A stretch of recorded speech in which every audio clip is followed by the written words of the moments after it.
so much for joining us for this week's Foster Friday Live. We are so glad that you're here.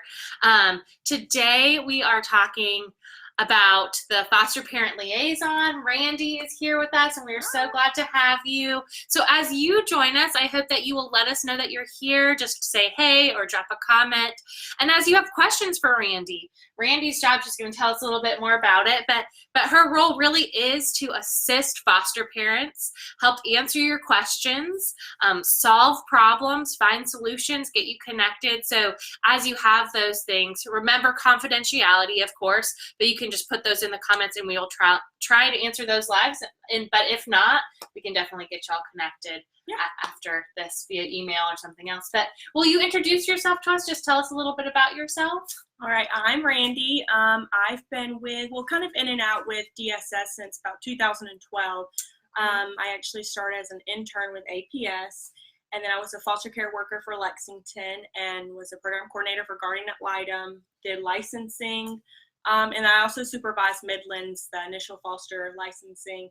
And now I'm over here as a foster parent liaison. That's awesome. So you've been with DSS or with the child welfare system in a couple different roles for a long time. This is something that you know and you understand. 8 years. Wow, that's awesome. So tell us about this new foster parent liaison role.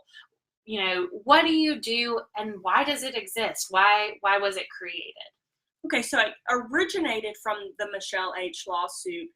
We needed to have kind of a central person there, someone to open up the lines of communication. But our leadership definitely knew that we needed changes. We needed a lot of help with retention and recruitment as well. So our position, they definitely saw that Jim was there, and they brought me on too. So just opening up those lines of communication, listening to new ideas, and part of that has been the town halls that we've been doing is just hearing foster parents' voices, what they have concerns about, and resolving any issues that we're able to resolve. Yeah, that's awesome. That sounds like a big job. It is, but I think that, and I was telling you earlier that one of my favorite things has always been, in any of my positions, has been sharing what I know with others. And now I have a chance to do that, but also to listen and really hear what our foster parents need and are saying to help them. So in this role that really is focused on listening to foster parents, supporting foster parents, and recruiting new foster parents, what type of support can you offer? How is this unique? What do you feel like you're offering to South Carolina foster parents? So I know that support can come in many different ways, and I think what we want to ensure and make sure is being done is that people feel their voice heard and that we are opening up the lines of communication with foster parents and different people. So making, because a lot is changing too. Yeah, I mean, there's a lot. So, letting people know about those new changes, but also making sure that our foster parents are able to come to us, not only hear them, but respond to them and address the issues whenever we're able to. So that, we're not meant, Jim and I, we're not meant to bypass our frontline professionals. Yeah. And I've been a caseworker, so I know that, most of the time you're not sitting at your desk. So definitely giving them the opportunity to serve them first.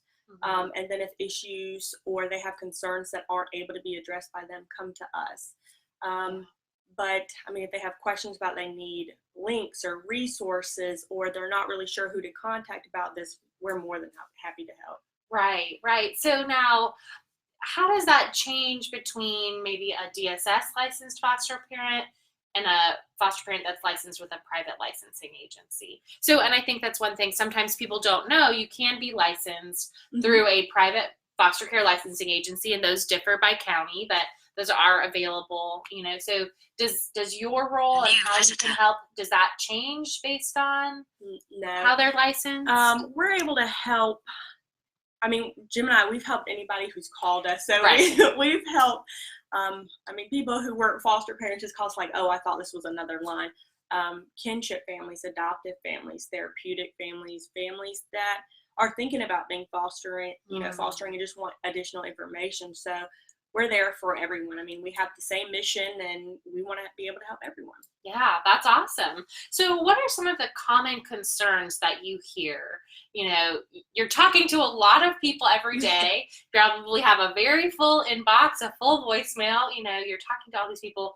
What are some of the common concerns that you're hearing? What are some of the things that foster parents are bringing to you? I think, and Jim and I were talking about this, because that's a tough one because we have so many in a different day. But I think that it all comes back to, that lack of communication, whether it be about important meetings that foster parents aren't aware of, court dates that they weren't notified of. So I think that's the central kind of theme of it all. So some frustration over something that's happening in a personal case. Yes, or something that they weren't aware that they could or couldn't do. Oh, okay. So what are some of the solutions that you can offer them? Obviously, it changes based on what they're asking for, and if it's a personal case issue that requires getting some different people involved. But what are some of the most common solutions that you can offer? I think the first thing that they could do is, whenever you do have a concern, or maybe they weren't notified about something, is to reach out to that frontline professional or whoever else it is to reach out, make them aware of the situation and be honest about it, and kind about it, because they're not able to fix something that they don't know happened. Right. And then if something happens and it's not resolved, you might have to loop in supervisors to make sure that their concerns are addressed. Well, and one of the things that I have experienced as a foster parent, and one of the things that I hear so often is, well, I'm trying to loop in the supervisor, but I don't know who that is. Or, well, I've been emailing my caseworker, but the caseworker is no longer at that. So does that sound like something that you hear often? Or how can a foster parent, find that contact information without having to reach out to you? They have, I would say, you can reach out to county directors. A lot of times your program coordinators also stay the same. But if you aren't sure, we have absolutely no problem. You're just saying, hey, this is my name. We have this child placed in our home. We have no idea who we're supposed to contact. Mm-hmm. So you're not bothering us. You're not bothering us at all. I know it's kind of hard to kind of figure out, there's so much and everyone's information isn't up there, but also know a lot of the regions are actually working on having, everyone's contact information and giving it to the foster parents. Oh, okay. So I know we had the Kershaw Town Hall, and Nicole Folks is the regional director there, and, she makes sure that everyone's contact information is available. Right. Well, and Director Leach, thanks so much for tuning in. We're glad that you're here, and we're thankful for all that you do. And we mentioned, you're not a replacement for the frontline professionals. You're hearing these concerns, you're offering solutions, but, like you said, if a foster parent has an initial concern about a personal case or something like that, just tell us one more time, what should they do? What should be that very first step that they take? To reach out to that person and just, be honest and kind about it, because they're not going to be able to fix it. Reach out to them, reach out to their supervisor. They have guardian ad litem and other professionals that are involved, but just make them aware of it. Well, and because fostering becomes so personal, you fall in love with these kids, you're advocating for them. It can be frustrating, if you're not notified or there's lack of communication or you just weren't aware of something, but approaching it with respect and with kindness, I feel like that changes everything. And I'm sure that there are caseworkers out there who have said, take your own advice. But, I do try my best to, take the first steps first and then loop in people from there. But do you find that kindness, when people approach it with kindness and try and solve problems that way, that they get better responses? I think definitely. I feel like people are going to respond a lot differently if I'm honest with you and say, hey, this happened. Wasn't sure that you were aware that, I didn't get noticed, or I wasn't there to speak on behalf of the child. Instead of coming at from a different place, because I totally understand being frustrated, because our foster parents are, they have so much valuable knowledge about what's going on with the child, and they need to be able to voice their concerns and explain what's going on with the child, because they're a huge advocate for them. Yeah. Well, thank you for sharing that. So, as we think about, the common concerns that you hear and all of these people that you're talking to on a regular basis, if you had any advice, maybe for a brand new foster parent that has their first placement and they're just, feeling like they're drowning, or maybe somebody out there who is considering foster care, what advice would you give those people? I definitely think that being flexible, and just having the ability to know that family preservation and reunification is the heart of it all, and being able to accept that and hopefully have a relationship with their biological family when it's appropriate. Yeah. And also that we do encounter all of these frustrations, but we know that the child is the center of it all. And if we're able to not get, sidetracked or distracted by these frustrations and what's going on in the system, and really collaborate and work together, that's important to do, and we're always going to have better outcomes. Yeah, that's amazing. Thank you so much, because reunification really is the goal, and that is the heart of it all. I love that you say that everyone is working for the best interest of the child, keeping that in mind. So, as you have been in this business for a long time and you've worked with lots of foster parents, what's maybe something that you've learned or that you have kind of seen veteran foster parents, great foster parents, do really well? So I think I was thinking about that, on the way here, because in the 8 years that I've done this, I've been able to meet so many amazing foster parents. But I remember, probably sitting at court waiting on something to happen, and I was talking with one of our foster parents, and we had heard someone kind of in front of us say, well, it doesn't matter what you do, that this person is always going to handle it like that. And she just kind of looked at me and she said, something that's helped her is, we all have these preconceived ideas and notions and stereotypes about our biological families, about foster families, about our frontline professionals, caseworkers, is that if we're able to put those aside and really get to know each other and form that relationship and collaborate, it's always going to be better for the child.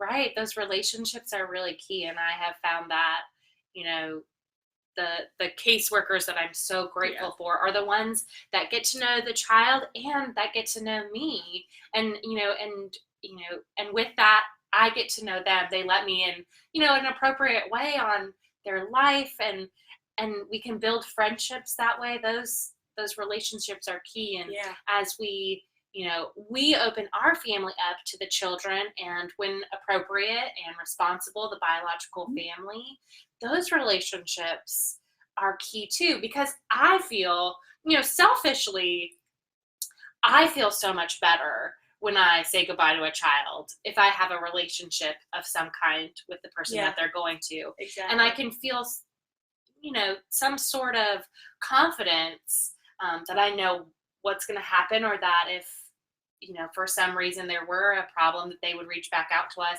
That gives me just so much joy in being able to build those relationships and expand my network and expand my view of the world, from other people's experiences, because I don't know everything. Oh gosh, I do not know everything. I don't either. So if I don't know, I'm one of those people. I'll just go look it up.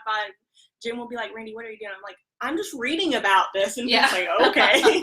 Well, and Emily says, thank you, Randy, for everything you do for foster parents. I can't imagine my journey as a foster parent without you. That's so sweet. Thank you for sharing that, Emily. Thank you. I miss y'all. Well, and that's another that, relationships matter. So thank you so much for sharing that with us. So tell us, as we kind of wrap up here, what makes your job meaningful? What is special to you about this work that you get to do? My foster parents and the relationship that I've been able to build with them. I think that being able to listen to them and hear their voices and them help us know what we can improve upon is important. So them taking the time to call us and actually believe, that changes are coming. When you go to some of these meetings, they're like, oh, it doesn't matter what you say, it's always going to be the same. But I think that we've seen that things have changed. And so that's kind of what encourages me. Well, and I will share that I, had something going on that I had a question about, just wanted to follow up on. And it was when Jim was the only one in the office, and I called and I said, look, I don't know what to do. I left a message. I said, I don't know what to do. This is what's going on. Here's my phone number. And he called me back the next day and then apologized for the delay. And I was thinking, this person is never going to call me back. Like, I didn't ever expect to get a response. But from my experience and what I'm hearing from other foster parents is that you are listening and you are following up and following through, and that at the state office and in our regional offices that change is coming. Yeah. And change is hard. It is. I mean, everywhere we go, I mean, change is hard and get used to doing things differently. But if we do what we always done, we're going to get the same result, and it's always going to be like that. Yeah. So, as you know, as we say, change is hard, and some of this foster parenting stuff is just going to be hard because we're dealing with hard things. What motivates you? What keeps you going? The lasting relationships that I've built along my journey with youth that I've previously case managed. So being able to, now a lot of them keep up with me, through Facebook, or they have my phone number. So I've been able to go to their graduations and their baptisms, and even been able to go to, a wedding of one of mine. And the relationships that I've built with my foster parents. And I love the Christmas cards that they send, and them just saying, "Hey, Randy, I just wanted to send you this picture or check how you were doing." And with my coworkers, I mean, we know that we're working and involved in people's lives, and when you're doing that, that's not going to be easy. So, we all laugh together, we cry together, we're kind of just intermeshed in this kind of craziness together. Yeah. So everyone involved just kind of keeps me going and motivated, as well as with our leadership, the changes that have happened. I'm encouraged by it, and I'm strengthened by it, because I know that progress is coming, and I'm just excited for that. That's awesome. Excited for the changes. So. Well, thank you. We are all excited too. And Mike Leach says, will the foster parent handbook help? Yeah, I definitely think so. I know that kind of before, different regions were doing their own handbooks, but I saw that you were reaching out, I think, on the show, fostering and other stuff, and finding out so just questions. Really quickly, so it was released this week that Fostering Great Ideas, which is the parent organization of Care to Foster, has a contract to create a foster parent handbook, as well as a birth and kinship family handbook. So we are very excited to be a part of that. So that is what we're talking about. Yeah, I definitely think it'll help, because a lot of the questions, and kind of like I've explained it, I've linked resources or different things to my foster parents, but them to have something central that was essentially, y'all reached out to them and said, "Hey, what would be good for, do you want to know about?" Whether it be questions about sleeping arrangement or stuff, and them being able to have it in front of you, because, what can you do before you get started, yeah. Right? Because sometimes you don't know what you don't know until it hits you in the face, and you're like, I don't know. Exactly. So I mean, letting them know, I think before they foster or got licensed, I was telling them, these are the standards of care, just so that kind of what to expect and how your license is monitored. And they're like, "Oh, I didn't know this." So just for them to having a resource guide, knowing where they can reach out to, and a lot of them will have contact information, or here's what you might need to know, or who to contact. So I definitely think that would be helpful, because I know some people are kind of apprehensive to reaching out, because a lot of them are like, "Well, I don't know if this is a stupid question or not, but can you help me with this?" I'm like, "No, it's not." So yeah, definitely. Well, and shout out to all of the regional offices that provide great resources and great relationships and communications to their new foster families. So I was just reviewing the upstate. So I'm in the upstate as a foster parent, reviewing kind of what to expect, reviewing those guidelines. And, sometimes we also forget the resources that we've been given. And so I really do hope that having a handbook that goes to new foster families is going to kind of pave the way for more information, and more resources being shared. So and thank you, Mike, for asking that question. I was like, I know he's going to throw something out. But we are so excited about that. And so as we're talking about handbooks, foster parents, if you have thoughts and ideas of what you would like to be included in a handbook to help foster parents get started, we would love to hear your thoughts and your advice. So, and as you have questions, reach out to Jim and Randy. Do you have contact information that we can share here? And then we'll post it as well in the comments. We have the FP help at dss.sc.gov, and that's the email. So when you send an email to that, Jim and I both get it. then our phone number is 803-898-4174. And so we'll get the message, and kind of like you said earlier, Jim and I, the next day, we're like, oh my goodness, we missed this message. Let's hurry up and call this person back. So yeah, and then our information, you can email. I know that the South Carolina Foster Parent Association website has it. Then I'm also on the Share Fostering Facebook. So I'll comment. So join us in the Share Fostering Facebook group as well if you are not already there. That is for current, former, and prospective foster parents and everyone who serves them. So, hey, Jill, we're glad you're here. Thanks for joining us. But thank you so much, Randy. Thank you. And thank you to all of you for all that you're doing. Have a great week, and we'll see you next Friday. Thank you. Bye.